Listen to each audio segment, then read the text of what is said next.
El siguiente segmento tiene contenido o opinión. Los contertulios analizan ahora la actualidad del país y el mundo. En A Primera Hora, la tertulia del día. Un ejercicio de plena libertad de expresión con responsabilidad.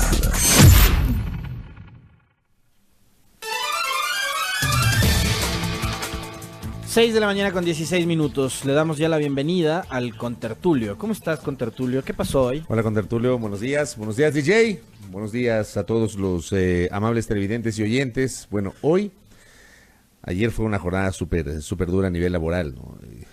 Me acosté tarde y hoy con las justas. Así que casi se nos pegan las sábanas, o de hecho se nos pegaron las sábanas. Me desperté 37 minutos más tarde de lo que suelo despertarme.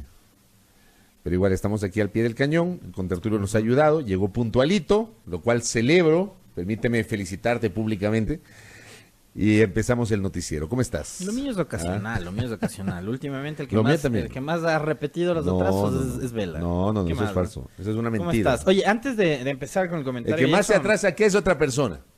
Acá, antes de empezar con el espacio del comentario, quiero enviar un fuerte abrazo y saludos de felicitaciones de cumpleaños a alguien que nos escucha hace muchísimo tiempo y que fue mi compañero de labores durante mi paso por los medios públicos, que es Olger Vera. Él era camarógrafo del equipo de noticias. El Diablito.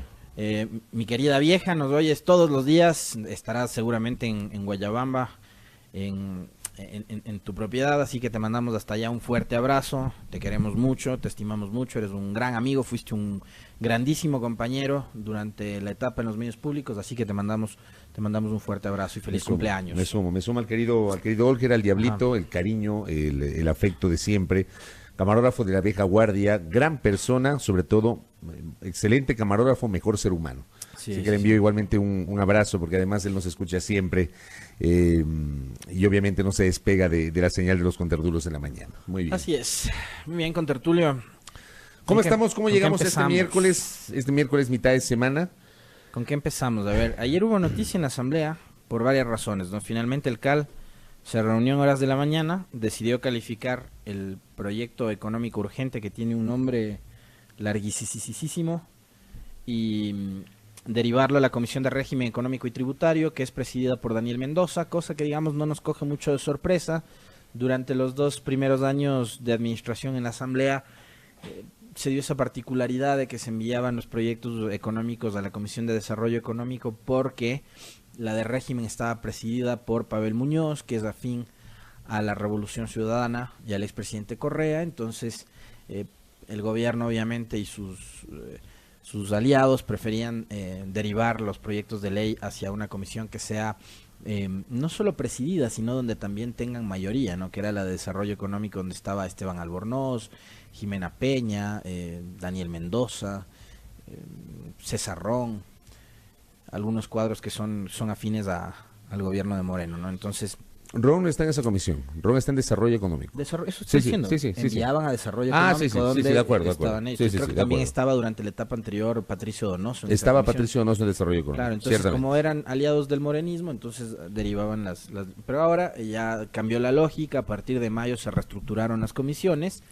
Los aliados del morenismo coparon todas las salas legislativas, así que ya no hay problema. Irá a régimen económico. Lo otro es que decidieron suspender el pago de los salarios de los asambleístas que están refugiados en la Embajada de México, y a Jofre Poma, que está siendo procesado por la toma de un campo, de un pozo petrolero en el oriente, ¿no? ¿Hay, digo yo, bases legales como para hacer eso? Entiendo que hubo una reforma reglamentaria que fue aprobada anteriormente y ese fue el camino previo para tomar esta decisión. Pero claro, a ver, esto va a tener una serie de valoraciones. Yo tengo la mía, seguramente los oyentes van a tener la suya. Escuchaba, por ejemplo, que tú diste lectura a una nota en la cual se recogían declaraciones del asambleísta de la Revolución Ciudadana, Juan Cristóbal Lloret, quien cuestionaba la decisión y señalaba que a los mencionados legisladores se les impidió el derecho a la defensa. A ver, ni Gabriela Rivadeneira, ni Jofre Poma, ni Carlos Viteri Gualinga, ni Soledad Buendía han perdido su condición de legisladores. Ellos siguen siendo legisladores formalmente, oficialmente, en el papel siguen siendo legisladores. El tema es que ellos no están actuando en este momento en la Asamblea Nacional. Yo ayer, alguien me preguntaba, me parece que Franco Fernández me escribía al Twitter y me preguntaba cuál era mi opinión sobre la medida. A mí me parece que es una suerte de licencia sin sueldo, si se le puede llamar de esa manera, o si hacemos una comparación con una figura que sí existe en la legislación ecuatoriana, que es que alguien, por ejemplo, puede solicitar una licencia sin sueldo para desempeñar otras actividades. El Código de Organización Territorial COTAT, por ejemplo, establece, y entiendo que la prefecta de Pichincha, Paola Pavón, aplicó esa figura, la licencia sin sueldo hasta por 60 días, so pena evidentemente de perder el cargo. Entiendo que a los legisladores se aplica algo similar. Ahora, está claro, ellos no están asistiendo, ellos no están trabajando. Las consideraciones políticas, las consideraciones jurídicas las podemos analizar y separar, pero ellos en estricto rigor no están asistiendo a las sesiones, no están asistiendo a las comisiones, no pueden cobrar si no están trabajando. Sin embargo, ellos siguen siendo legisladores y no han perdido su condición de tales. Ahora, yo no tengo dudas, no tengo ninguna duda, sin pretender ser pitonizo, ni adivino, ni tener la bola de cristal, ni mucho menos, apenas leer más o menos lo que está ocurriendo. Yo no tengo dudas que los 4 legisladores mencionados van a perder su condición de asambleístas. No tengo ninguna duda al respecto. O sea, si se siguen ausentando. Yo creo que el caso de Poma es distinto. El caso de Poma es distinto porque... Poma está detenido. Pero claro, él está ahora está mismo procesado. Detenido y siendo procesado por la justicia. Los otros 3 no están procesados. Y a él se le encontró en delito flagrante. Creo que ahí hay una distancia y una diferencia enorme. Yo tengo mi opinión, que no sé si la vas a compartir tú, y seguramente mucha gente de la que nos escucha no va a compartir mi opinión, pero espero que la respeten. Yo creo que fue un... no sé si llamarle despropósito, quizás una medida o una decisión precipitada, la de refugiarse en la embajada. Tomando en cuenta de que en contra de Gabriela Rivadeneira, Carlos Viteri Hualinga y Soledad Buendía no había ninguna denuncia o demanda de carácter judicial. ¿Y por qué además? Porque los 3 gozan de inmunidad parlamentaria. Es decir, la Asamblea, para, si es que así lo decide la justicia ordinaria, pretende procesarlos judicialmente, tiene que enviar a la Asamblea una solicitud para que se les despoje de esa inmunidad. Claro, como ha pasado anteriormente con otros legisladores. Exactamente. Y si la Asamblea considera que no aplica el pedido de autorización, porque, a ver, el término, aquí utilizamos mal el término jurídico no es levantamiento de la inmunidad parlamentaria. El legislador no pierde su inmunidad, no es así. Aquí lo decimos, y es el término que se utiliza, el levantamiento de la inmunidad parlamentaria. Lo que dice la Constitución inclusive si revisan, no dice levantamiento de la inmunidad parlamentaria, dice autorización de la Asamblea Nacional para enjuiciar penalmente a un legislador. Pero claro, esa misma Constitución garantiza el principio de la inmunidad parlamentaria y sobre esto hubo una discusión enorme durante los años precedentes en torno a qué significa o en qué le cobija la inmunidad parlamentaria. La inmunidad parlamentaria le protege al legislador de los votos y opiniones que emite en el ejercicio de su cargo. Por ejemplo, y me parece que este es un caso clásico que ya alguna vez lo expuse en estos mismos micrófonos. Ningún legislador, ningún diputado de la República que integró el Congreso Nacional del año 98 fue enjuiciado penalmente por haber, por ejemplo, viabilizado las leyes que luego permitieron u obligaron, no permitieron, obligaron al Estado a salvar a los bancos. Me refiero a la ley del AGD, por ejemplo, que creó la ley del AGD y que trasladó al Estado ecuatoriano el costo del salvataje bancario, excluyendo a los banqueros de su responsabilidad. O, por ejemplo, aquellas decisiones que se aprobaron en ese mismo Congreso de eliminar el impuesto a la renta y aprobar el ICC. Digo, por mencionar un ejemplo. O por las demandas internacionales después de la destitución de jueces de las Cortes, ¿no? Por ejemplo, tú citas el caso de noviembre y diciembre del año 2004, cuando el Congreso Nacional, de manera, desde mi punto de vista, y lo he dicho en varias ocasiones, inconstitucionalmente, metieron la mano a la justicia, destituyeron a la Corte Suprema de Justicia, sobre la cual no tenía atribución el Congreso, con una interpretación tirada de los cabellos, interpretación que fue sustentada por una diputada roldosista ya fallecida en aquel tiempo, pero que fue sustentada por esa diputada en aquel tiempo, para bajarse a la Corte Suprema de Justicia y provocar el nacimiento de la Pichicorte. Bueno, resulta que los jueces, los magistrados de esa Corte Suprema presentaron demandas internacionales. La Corte Interamericana de los Derechos Humanos les dio la razón. El Estado ecuatoriano tuvo que pagarles una indemnización a estos ex magistrados de la Corte Suprema de Justicia. Aquí se dijo con tanta pompa que se iba a aplicar la repetición sobre los diputados que votaron a favor de la destitución de esa corte. Bueno, de eso nada. La gente se olvidó. Todos nos hemos olvidado. Ahora, y obviamente, perdón, contertulio, obviamente ningún diputado ni ha pagado, porque no se ha ejercido la repetición, ni tampoco ha sido enjuiciado penalmente porque la propia Constitución le consagra el principio de la inmunidad, que es justamente esa protección de los votos y opiniones que emiten el ejercicio de su cargo. Y porque la justicia no actúa de oficio y tampoco nadie les presenta una denuncia, una demanda. Claro. Entonces, y aún estableciendo eso, de que fue para mí fue una decisión como precipitada o acalorada, no sé, habrán estado muy nerviosos, asustados, qué sé yo. Probablemente, claro. Y decidieron ir y solicitar refugio en la Embajada de México. Creo que no se valoraron algunas cosas, pero tomando en cuenta eso como punto de partida del comentario que hago, yo sí, digamos, distinguiría algo, ¿no? De los 3 y 4, porque son 4 legisladores, el uno es alterno, Luis Fernando Molina. De los 4, una, que es Gabriela Rivadeneira, fue mencionada en una cadena nacional y en otras ocasiones por parte de Moreno, del presidente Moreno, como parte de los organizadores de las manifestaciones violentas y cosas por el estilo, ¿no? Cosa que hay que probarlo además, ¿no? Porque yo también puedo salir y decir, Fabricio Vela estaba liderando las protestas y comprándoles los voladores, que ayer un asambleísta dijo que eran bazucas, ¿no? Comprándoles los voladores a los manifestantes. Pero ¿y cómo hago para probarte? Yo puedo inventarme cualquier nombre. La cosa es que tengo que probarte que haya sido parte de ese complot, de la organización de esa protesta. Entonces, yo me imagino que en el caso de Gabriela Rivadeneira sí hubo por lo menos de ese temor. Y yo le decía ayer a César Ron, ¿no? Porque hay gente que dice, es que están pretendiendo victimizarse. Sí, puede ser la lectura esa, ¿no? Que quieran victimizarse. Pero al victimizarse están provocando esto, que primero dejen de pagarles del sueldo. Segundo, que pueden correr el riesgo de perder su condición de legisladores. Entonces, no sé si sea tanto así como victimizarse nomás. O sea, en eso me imagino yo también debe haber un temor. Y ese temor debe estar sustentado en algo. En el caso de Rivadeneira, por lo menos, en las declaraciones del presidente Moreno, que mencionó su nombre. Y de los nombres que mencionó Moreno, hoy Paola Pavón está detenida y Virgilio Hernández está con una orden de prisión. Entonces, me parece que no es cosa menor en el caso de Rivadeneira. En el caso de Soledad Buendía, de Carlos Viteri y de Luis Fernando Molina, sí me parece que fue una decisión como muy precipitada, muy porque no habían sido mencionados. Sí. No habían sido mencionados. Claro, y ves tú, en la Revolución Ciudadana están asistiendo a la asamblea de forma regular Marcela Guiñaga, Juan Cristóbal Zoret, Esther Cuesta, Marcelo Holguín, Germuy Calle, Doris Solís, Augusto Espinosa, siguen yendo a las sesiones y siguen asistiendo a las comisiones. Ahora, César Armando Bermeo hace una pregunta absolutamente pertinente, porque esto también seguramente se van a preguntar otros oyentes. ¿Por qué allanaron la casa de Gabriela Rivadeneira? Porque el esposo tiene orden de prisión. ¿Y por qué tiene orden de prisión el esposo? Por una selfie. Vamos. Vamos. Ese es el tema.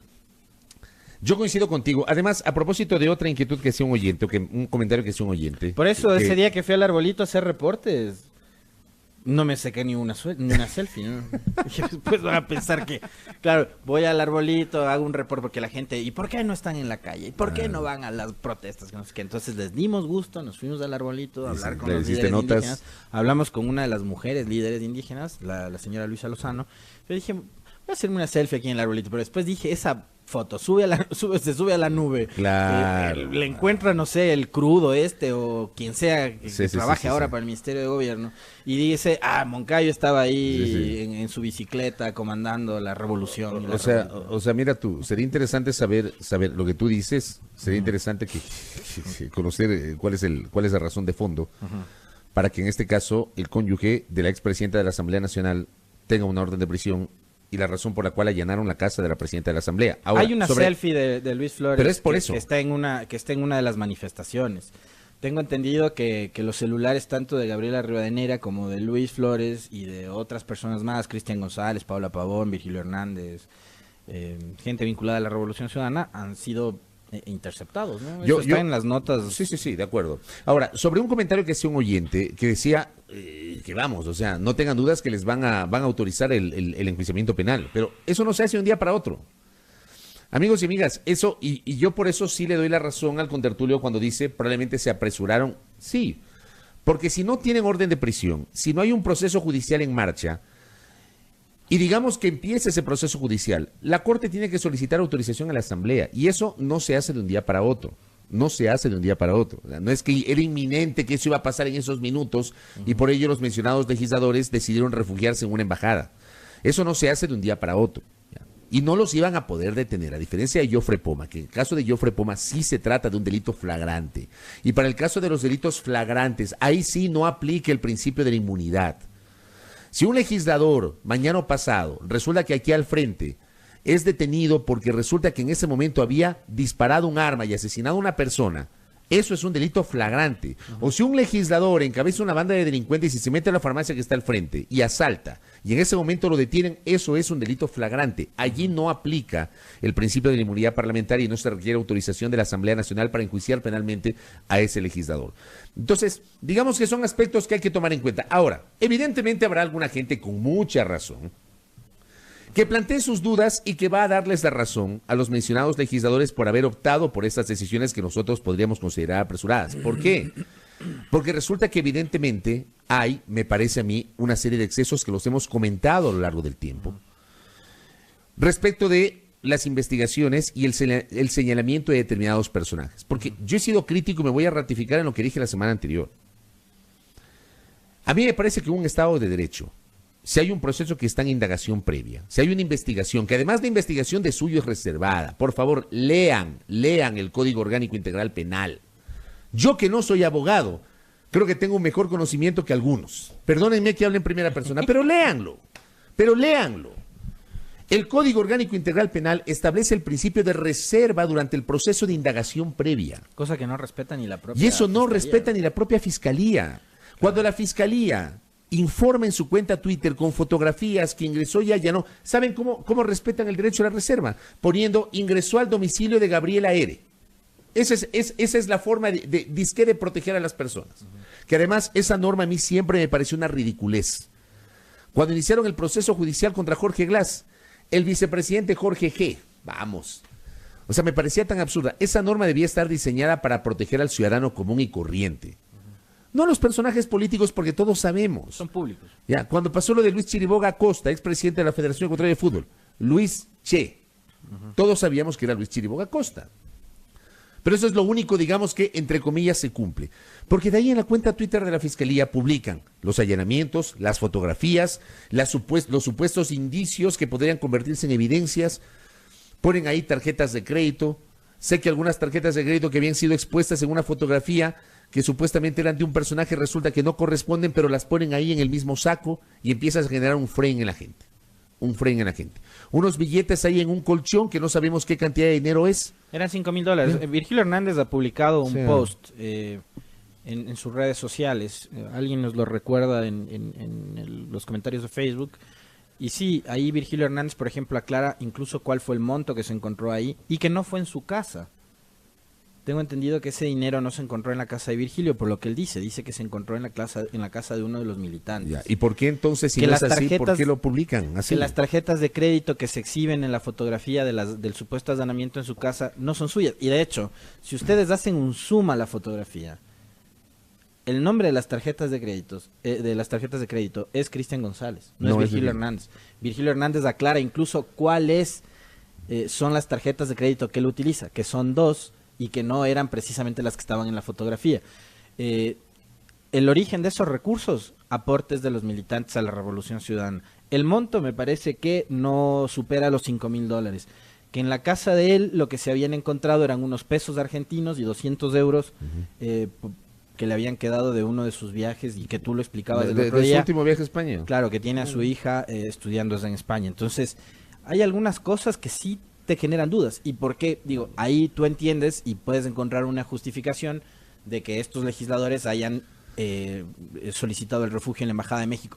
Pero yo sí distingo lo que pasa entre Gabriela Rivadeneira, que fue mencionada por Moreno en una de sus cadenas, y lo que pasa con los otros que fueron a solicitar el refugio, que no han sido mencionados y que no son parte hoy de ningún tipo de proceso. ¿Por qué también? Porque en el caso de Gabriela Rivadeneira, su esposo sí está siendo, digamos, señalado, ¿no? Ya, ahora, para que se entienda bien, porque resulta que estamos en un estado de tal polarización. Claro, que si dices de esto, nosotros Sí, ya pues somos no, abogados del no, diablo. no, así es, que estamos nosotros respaldando la corrupción, estamos respaldando al correísmo, y de eso no se trata,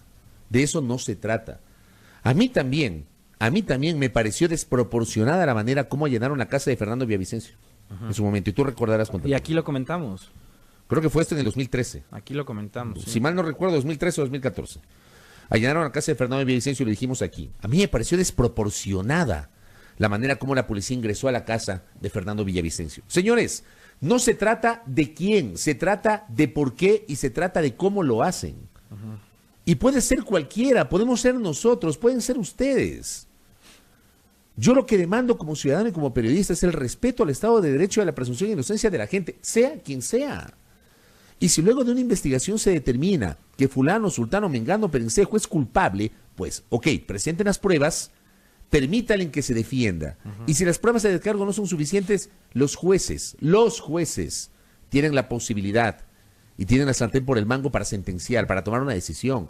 Pero de verdad, ya dejemos este show de publicar determinadas acciones en el Twitter y de hacer justicia a través del Twitter y los comentarios y la descalificación a través del Twitter. Y empezar a hacer cálculos, ¿no? Porque como nos dice César Armando, según un par de sujetos en redes sociales, ahí en esa cama habían $4 millones. O sea, Yo billetes de 20. Yo no tengo idea cuánto será $1 millón. No, pero ahí no había, o sea, En billetes de 20. $4 millones. En billetes de 20. O sea, digo, Y esos son los pero mensajes. fácil, pues era de que cuenten ¿Qué ese cuenten? rato Y esos los de son la los fiscalía y mensajes, digan claro. se encontró tal monto de dinero. Y esos son los mensajes que posicionan en la gente. Entonces la gente dice, ahí están los corruptos, ahí está la plata de la corrupción. Ahora, ¿por qué también me parece que fue un error? A propósito de otro comentario de alguien que decía lo que están haciendo o lo que buscan es victimizarse. ¿Por qué me parece que es un error también con Tertulio? Precisamente por eso. Porque al solicitar refugio, sin que en tu caso específico, insisto, sigo hablando de los legisladores, porque en el caso de Luis Flores sí hay una orden de prisión. El caso de Jofre Poma. De Luis Flores también. Ah, claro. Estoy hablando de los que fueron. Sí. Jofre Poma está detenido. Sí. Diferenciemos Sí. de eso. Jofre Poma está detenido, está siendo procesado por la justicia. Los otros están refugiados en una embajada. ¿Por qué me parece a mí, insisto, que sigue siendo una medida y una decisión precipitada? Aparte de que no hay una orden de detención en su contra, de que tienen inmunidad, etcétera, etcétera. Porque das lugar, a partir de esa victimización que dice el señor, que tengo entendido cuál es su línea, ¿no? Totalmente anticorreísta. Me imagino que para él todos los que están refugiados en la Embajada de México son corruptos, terroristas, zánganos, etcétera, etcétera. Entonces, a partir de esa victimización de la que habla este señor, das lugar a eso, a que se empiecen a elaborar una serie de hipótesis y de lucubraciones de, a ver, y si no hay una orden de detención, ¿para qué se fueron a refugiar? O sea, a confesión de parte, relevo de prueba, dicen los abogados, ¿no? O sea, si tú no eres culpable, te defiendes, ¿no? Y das la cara y no sé qué y no sé cuánto. Claro, sí, cuando se respete el debido proceso. Pero les voy a dejar, o les voy a recordar algo que me dejó a mí la última entrevista de ayer. ¿Qué pasó con los 17 de 19 ciudadanos que fueron detenidos? 17 de nacionalidad venezolana que fueron detenidos en Tababela. ¿Qué fue lo que nos dijo Jefferson Díaz ayer con Tertulio? Que no se les respetó el debido proceso. Entonces, cuando no se respetan principios elementales en un Estado de Derecho como se supone que es el Ecuador, o sea, hasta a mí me da terror. Y yo suscribo las palabras que decía el otro día un colega periodista, Juan Pablo Ruiz. Ahora, para subir un tuit en este país, me parece que vamos a tener que consultar abogados. Entonces, con ese estado de cosas, digamos, alguna justificación logro encontrar, pero yo sí sigo creyendo que fue una decisión precipitada o acelerada, ¿no? Por todas esas consideraciones. No hay una demanda en tu contra, no hay una denuncia en tu contra, tienes inmunidad, eres legislador, etcétera, etcétera. Pero este es el Ecuador de hoy. Sí. Bueno, ese es un tema que evidentemente está ahí en el tapete de la discusión. Otro tema que ayer fue noticia, amigos, y que de modo alguno debe pasar desapercibido, tiene que ver con esta, desde mi punto de vista, declaración completamente desatinada, totalmente cuestionable, muy cuestionable. A mí me llamó poderosamente la atención esa declaración. De Jaime Vargas. La declaración del presidente de la CONAIE. A ver, señores, esto es simple, es absolutamente simple, y hay que separar las cosas, y como yo siempre planteo, sugiero, propongo a nuestra audiencia hacer un análisis en frío de los temas. Tratar de dejar de lado esa polarización, ese extremismo en el cual estamos ahora mismo manejándonos como sociedad. Lo de Jaime Vargas es absolutamente impresentable. Y esta última declaración respecto de la creación de un ejército, que además es simplemente un anuncio, o una postura que él tiene. No sé de qué manera lo van a procesar penalmente por eso.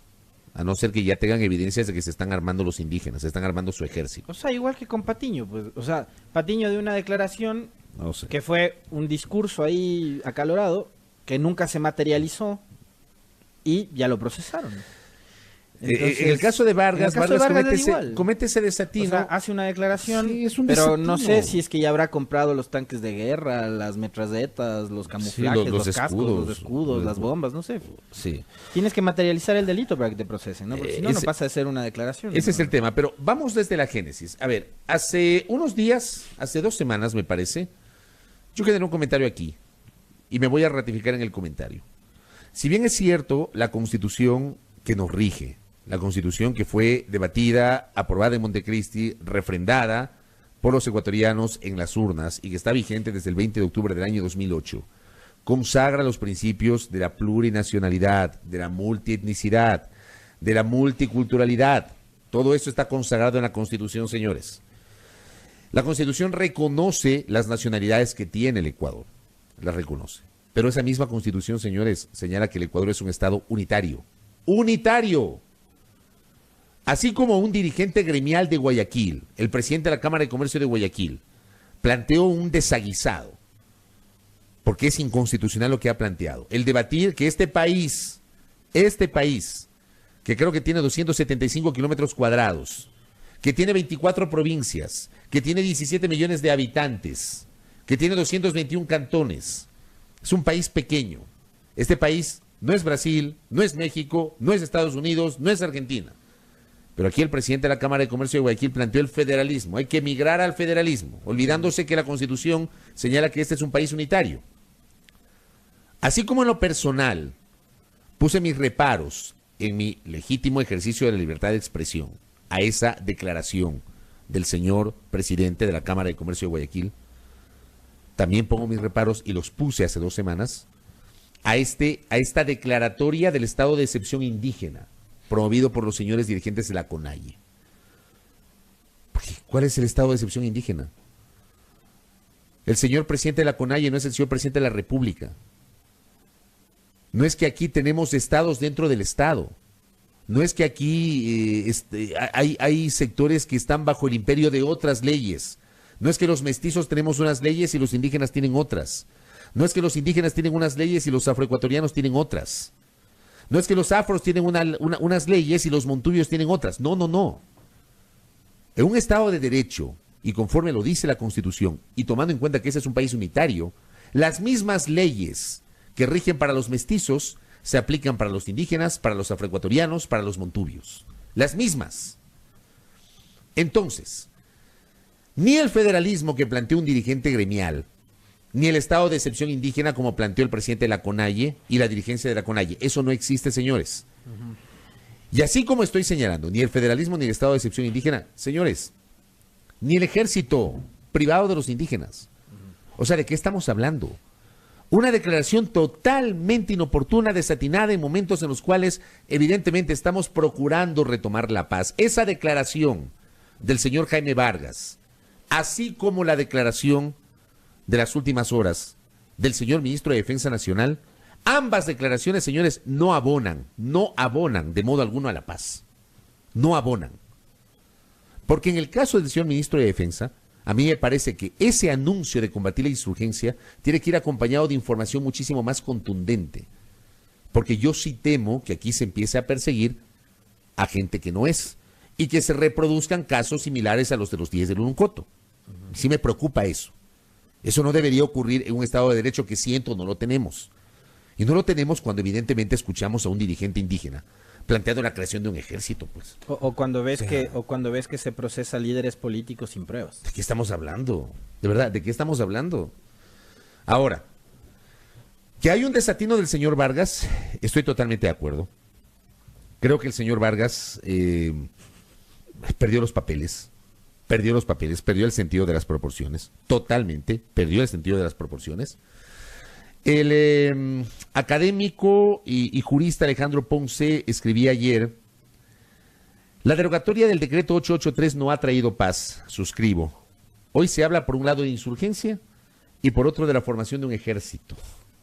La sociedad no necesita de esta violencia, la paz es un derecho humano. Totalmente de acuerdo. Pero por otra parte, el jurista Javier Zavala Egas citaba justamente el artículo 22 del Código Orgánico Integral Penal.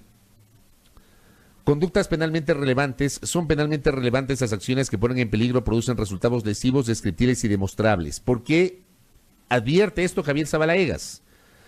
Porque ayer mismo la Fiscalía del Ecuador, la Fiscalía del Estado, anunció el inicio de una investigación previa respecto de esas declaraciones.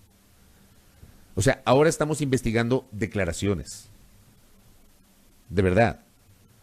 O sea, si vamos por esas, habrá que investigar un montón de gente. Capaz que hasta nosotros los periodistas nos empiecen a investigar por las cosas que decimos en el ejercicio de nuestra libertad de expresión. Pero te decía un momento, o sea, yo por eso comparto absolutamente la reflexión que hacía Juan Pablo, que de paso nos debe estar escuchando, siempre está pendiente de primera hora, en la que él decía que ahora para subir un trino al Twitter habrá que consultar a un abogado. De verdad que ya llega un punto en que empieza a dar miedo a emitir una opinión en este país. Porque decir lo que piensas, o sea, nos ha pasado a nosotros de estos días, ¿no? Que empiecen a meterse ya no solo porque hacen las broncas personales, yo no sé si lo que quieren es infringir miedo, pero después terminan pegándose incluso con los auspiciantes y con las marcas, o sea, ya eso, digo, sobrepasa o rebasa cualquier tipo de debate político de ideas. Claro.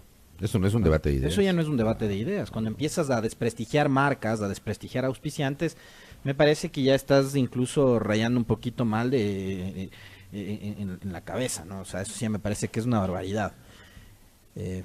Y creo que no solo a Vargas se le están yendo de las manos las cosas y están saliéndose de proporciones con Tertulio. También veo yo eso de parte de otra gente, no solo de Vargas. Sí, de acuerdo. Porque las respuestas a las actuaciones de Vargas tampoco han sido las mejores. Porque las respuestas a la manifestación indígena tampoco fueron las mejores, porque violencia hubo de lado y lado, ¿no? Por un lado hubo saqueos, por un lado hubo violencia, hubo agresión a la fuerza pública y por el otro lado hubo represión y hubo muertos. Tengo entendido que ya subió a 9 la cifra según la Defensoría del Pueblo. Y obvio, estaremos totalmente expectantes de lo que será la visita de representantes de organismos internacionales. La Comisión Interamericana que viene acá. Como la CIDH y como Naciones Unidas, que enviarán sus equipos al Ecuador para ver qué fue lo que pasó, para hacer un balance, y espero que sea un balance absolutamente neutral, absolutamente objetivo e imparcial de lo que sucedió en el Ecuador, porque, digamos, en las instancias nacionales, ¿qué confianza puede haber? Más allá de lo que hizo Freddy Carrión en la Defensoría del Pueblo, que me parece que sí se destaca.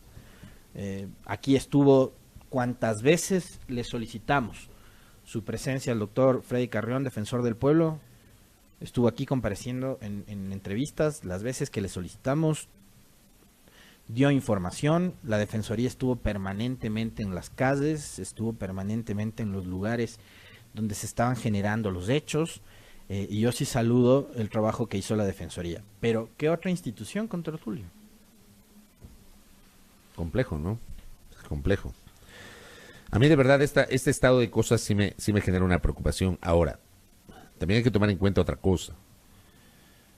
Y si ese es el argumento, habría que discutirlo, valorarlo y validarlo de ser el caso. Y es que todavía estamos en estado de excepción, ¿eh? Todavía estamos en estado de excepción. El estado de excepción, que no ha sido derogado a través de un decreto ejecutivo, regirá hasta el próximo 3 de noviembre. Es decir, hasta el feriado. Entonces, tal vez por justamente la vigencia del estado de excepción, uno podría entender que se tome esta decisión que a mí me parece exagerada. A mí me parece exagerada. La Fiscalía ayer emitió un comunicado, hablaba del artículo 349. Esa indagación amparada en el artículo 349 del COIP. Grupos subversivos, la persona que promueva, dirige o participe en organizaciones armadas, comandos, grupos de combate, grupos o células terroristas destinadas a subvertir el orden público, sustituir las Fuerzas Armadas y Policía Nacional, atacarlas o interferir su normal desempeño, será sancionada con pena privativa de libertad de 5 a 7 años. No sé, o sea, si la Fiscalía encuentra evidencias, la Fiscalía tiene un indicio. ¿Cuál es el indicio? La declaración de Vargas. Ese indicio tiene que transformarse en evidencia. Si la Fiscalía encuentra evidencias de que efectivamente la CONAIE ya estaba allanando el camino para la creación de un ejército, ya, esa es otra cosa. Pero enjuiciar a una persona por una declaración y probablemente acusarla de subvertir la paz de la República e invocar el artículo 349 y eventualmente sentenciarla de 5 a 7 años por esa declaración, a mí me parece una exageración. Pero digo, es apenas un comentario de quien les habla. Yo no soy abogado, soy solo periodista. Es apenas una opinión de quienes hablan. Aun cuando soy apenas periodista y no soy abogado, yo sí exijo, yo sí demando, yo sí aspiro, aunque sea una quimera, al respeto al Estado de Derecho. Vamos cerrando el comentario porque estamos ya procurando hacer un contacto con... Vas hasta Bolivia. Con Bolivia, sí. Solamente una cosa, señores. Solamente una cosa. De verdad, y este es un sentido llamado a todos, pero fundamentalmente a quienes, nosotros, los periodistas, tenemos la gravísima responsabilidad de ser muy serios en lo que publicamos, ser muy serios en lo que decimos, aunque esto nos ha desnaturalizado. Y resulta que ahora el Twitter se ha convertido en el imperio de la impunidad y se escribe cualquier cosa tirada de los cabellos en las redes sociales. Señores, no dejamos de ser periodistas, y yo lo he dicho en infinidad de ocasiones. Yo no puedo pretender desdoblarme y ser uno en el micrófono y otro en el Twitter. Yo soy el mismo del micrófono y el mismo del Twitter. No puedo pretender desdoblarme. Y con el mismo rigor que hablamos en nuestros medios tradicionales y ejercemos nuestra libertad de expresión en los medios tradicionales, debemos hacerlo en el Twitter. O sea, ya cánsense, colegas, con todo respeto y cariño, ya cansémonos de difundir noticias falsas. Resulta que en las últimas horas un grupo de colegas difundió, pero de forma impresionante, la noticia falsa de que Juan Pablo Pozo, el expresidente del Consejo Nacional Electoral, y no es una defensa a Pozo, señores, es una defensa a la necesidad de que desde el periodismo seamos rigurosos y seamos serios. De que Juan Pablo Pozo, expresidente del Consejo Nacional Electoral, que además trabaja para la OEA en Washington, era el jefe de la misión de observadores de la OEA en Bolivia, y que claro, todos los episodios que han ocurrido en Bolivia en estas horas, el apagón y toda esta polémica porque supuestamente durante el apagón se incrementó el número de votos de Evo Morales, etcétera, todo eso está asociado a la presencia de Juan Pablo Pozo, recordando o relacionándolo con lo que pasó durante la noche del 2 de abril del año 2017, cuando ocurrió la segunda vuelta y hubo este episodio que evidentemente fue muy cuestionado y sigue siendo recordado por todos. Pozo no está en Bolivia, Pozo está en Washington. Y resulta que hubo colegas que viralizaron una noticia falsa, y no fue uno, fueron varios. Algunos de ellos disque influencers. O sea, por Dios, de verdad paremos. Es hora de parar. ¿Cuándo vamos a parar? ¿O qué es lo que estamos buscando? Yo quisiera entender qué es lo que estamos buscando. Porque si mañana o pasado hacemos una crítica, hagámosla argumentadamente. Si generamos una información, respetemos los principios por los cuales somos periodistas. La veracidad, la contrastación, la precisión, la búsqueda de la verdad. No lo estamos haciendo, contertulio. No lo estamos haciendo. De verdad, ya es hora de parar esto. No sé qué es lo que se está buscando. De verdad, no lo comprendo. Pero bueno, es lo que hay. 6:54, van a cuadrar la cámara, no se despegue que tenemos un contacto con Bolivia. Más adelante también estará con nosotros el análisis económico con el economista Jaime Gallegos, después el análisis político con nuestro invitado, el consultor político especialista en estas materias, Jacobo García, y también tendremos más adelante a un representante de Ban Ecuador. 6 de la mañana, 55 minutos, no se despegue.